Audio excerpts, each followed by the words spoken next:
Bueno, dejamos el tema sobre la mesa en el segmento anterior.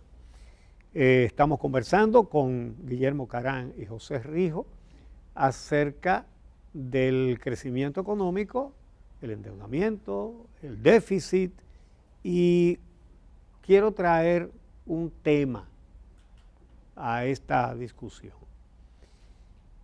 La economía del crecimiento espectacular, la dominicana, compite en el DR-CAFTA con países todos más pobres y con menos crecimiento que nosotros, y sin embargo nos están dando con el cubo del agua y el palo de trapear en el intercambio comercial.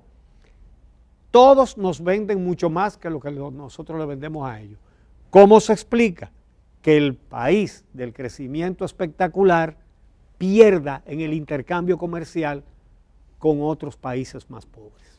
Yo creo que es un problema serio de filosofía del crecimiento económico, filosofía del desarrollo, filosofía de para qué se gobierna. Si se gobierna para satisfacer necesidades, para crear oportunidades de trabajo, o se gobierna para crear una maquinaria clientelista, populista, que permita la perpetuación del gobierno de la clase gobernante.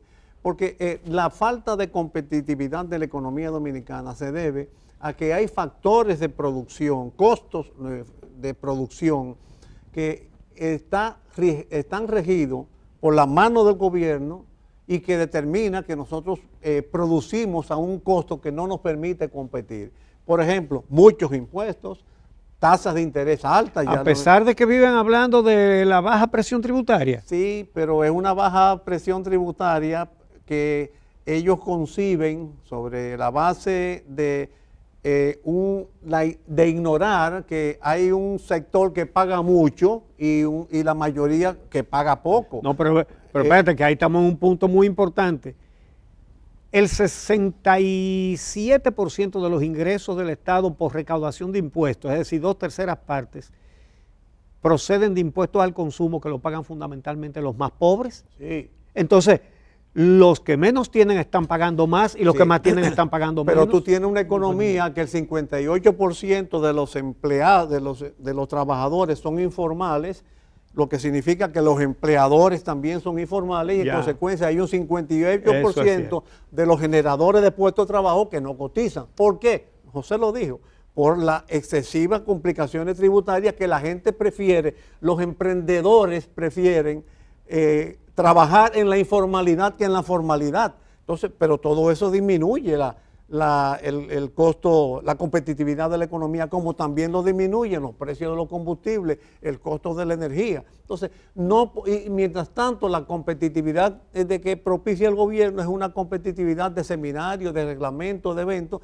en lugar de atacar las raíces que son estos factores que constituyen el costo de producción. ¿Cuáles son los otros, ¿cuáles son los otros miembros del DR-CAFTA? Centroamérica y Estados Unidos. Centroamérica y Estados Unidos. Sí, pero son específicamente Costa Rica, Guatemala, Honduras, creo que Salvador, Honduras. Pero no es solamente el DERECAFTA, está el mercado común amparado en la Unión Europea, que incluyen todas las islas del Caribe, la EPA, todos los Cotonú, y ahí también nos están dando hasta con el palo de trapear. Claro.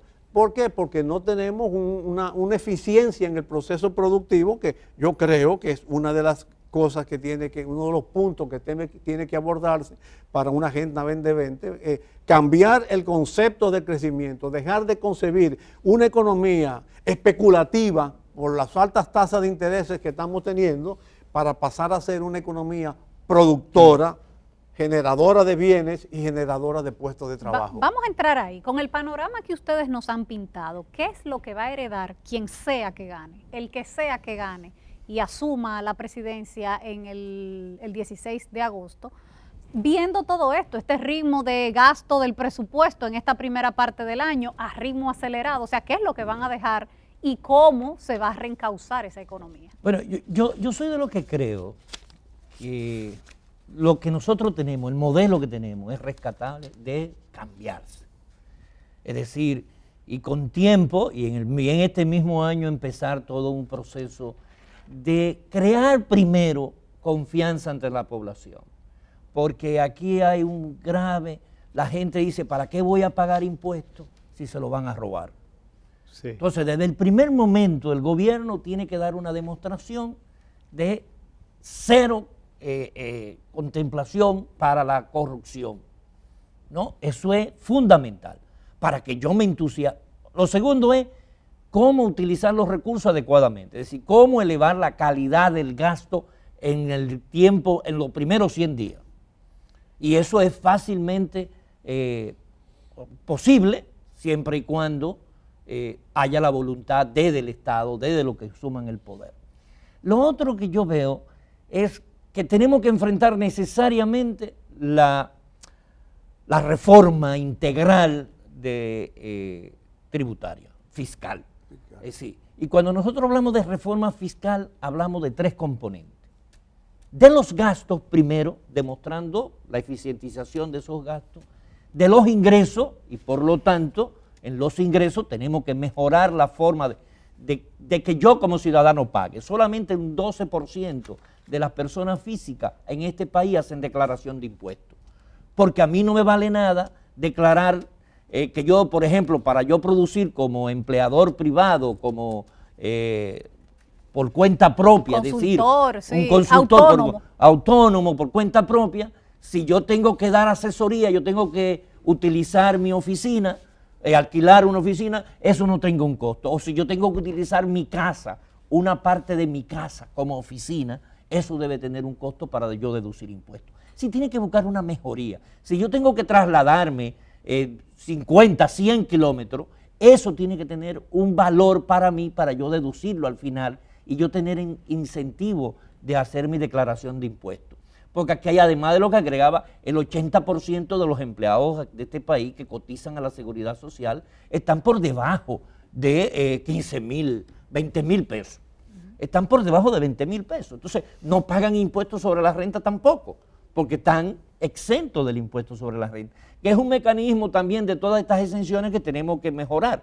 Porque, por ejemplo, si usted gana 34,000 pesos mensual, usted no paga impuestos sobre la renta, pero la empresa le está pagando 50,000, pero le paga 16,000 con algunos arreglos, y ahí se produce un efecto negativo para el trabajador, porque no va a calcular su salario para pensión en base a 50,000, sino a 34,000, y por otro lado, una forma de eludir del empresario para pagar el impuesto correspondiente. Es decir, nosotros tenemos que necesariamente entender que el gobierno que viene tiene que ser lo suficientemente responsable de decirle al país lo que va a encontrar, porque ojo, tenemos que llegar para saber lo que realmente hay. El gobierno colocó 34,000 millones de pesos en bonos en el mes de diciembre sin una subasta internamente. Yo creo que lo importante es tener claro que vienen tiempos difíciles, cualquier sea el que gane. Por eso es importante que de todo este proceso político emane una amplia actitud de concertación en que participen la mayor cantidad de las fuerzas políticas posible y que se tenga la habilidad de concertarlo. Porque se necesita, acuérdense, volvemos al principio del programa, vamos a tomar el gobierno, el que sea, los dominicanos, vamos a tener un nuevo gobierno que va a encontrar un país saturado de endeudamiento, en el límite del 58% que dice el Fondo Monetario, y que por eso ha venido recomendando el fondo que anclen el financiamiento, que es el organismo que le emite señales a los inversionistas. Ahora, para eso la reforma fiscal es indispensable en el gasto y en el ingreso. Mejorar la calidad del gasto, en qué gastar, cómo gastarlo, cuándo gastarlo, dónde gastarlo y a qué costo gastarlo. Pero aquí le han llamado reforma fiscal a simple aumento de impuestos.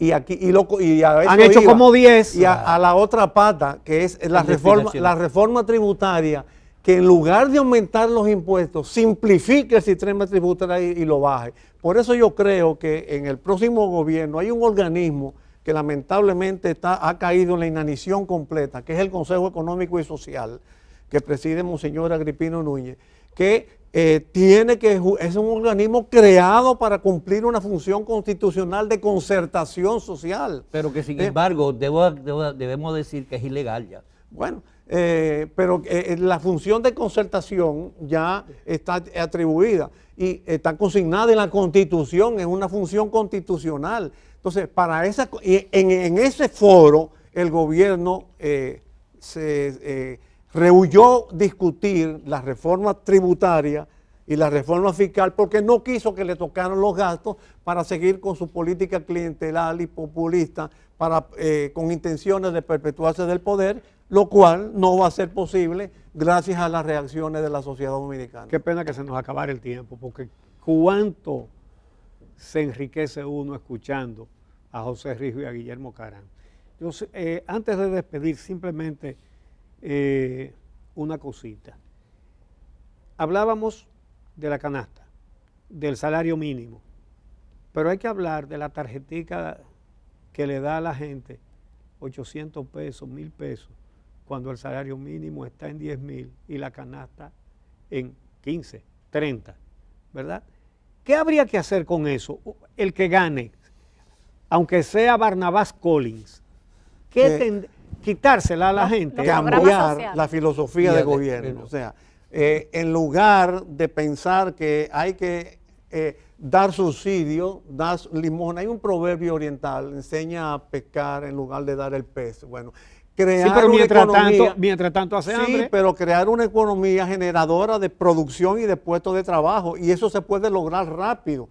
Que la verdadera dignidad humana está en que no sea necesario ese subsidio gubernamental. Entonces, crearlo en esa onda, claro que siempre habrá necesidades de emergencia, el Evangelio lo dice, siempre habrá pobre entre nosotros, pero que no sea parte de una cultura primaria del gobierno, que lo importante es mantener un estado de pobreza para garantizar el clientelismo y la perpetuación en el poder. Vamos a actuar conforme en la dignidad humana para que el hombre actúe con libertad y con conciencia de su propia dignidad. Y que tenga manera de ganarse suficientemente la vida. Claro. No, y cambiar el concepto del asistencialismo por derecho. Exacto. Porque aquí hay un problema, es que hay derechos que no se cumplen. Entonces tenemos que convertir a este país en una sociedad de derechos, de ciudadanos con derechos y por consiguiente con consecuencias. Bueno,